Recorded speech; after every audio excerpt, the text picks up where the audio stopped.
vous la mer, devant vous l'ennemi, et la victoire appartient à ceux qui ne doutent pas. Voici l'histoire de Tariq ibn Ziyad, celui qui a fait fuir la peur.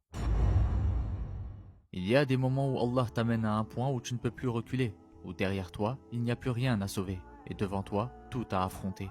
C'est là que commence la foi. C'est ce que Tariq ibn Ziyad a vécu, un homme du Maghreb, né parmi les tribus berbères, simple dans ses habits, immense dans sa certitude.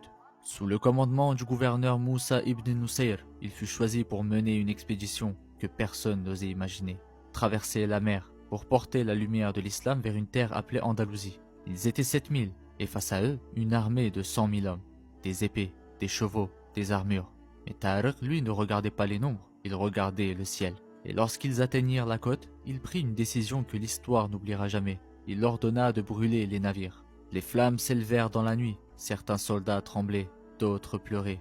Mais Tariq, debout devant eux, leva la main et dit « Derrière vous la mer, devant vous l'ennemi.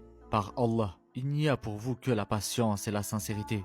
La victoire appartient à ceux qui ne doutent pas. » Ce jour-là, il n'a pas seulement brûlé du bois, il a brûlé la peur du retour, la peur de perdre, la peur de ne pas être assez.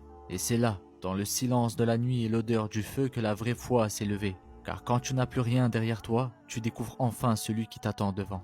Ce feu n'était pas un acte de folie, mais un acte de confiance absolue. Un cri silencieux qui disait « Nous avançons avec Allah, et s'il ne nous soutient pas, alors rien ne le fera. » Et Allah leur a donné la victoire, non pas parce qu'ils étaient puissants, mais parce qu'ils étaient sincères. Depuis ce jour, la montagne où ils ont posé le pied porte encore son nom, Jabal Tariq, le mont de Tariq, que le monde appelle aujourd'hui Gibraltar. Mais plus que la conquête, le véritable héritage de Tariq est ce feu qu'il a laissé dans les cœurs, le feu de la foi, le feu de la certitude, le feu de la confiance totale en Allah.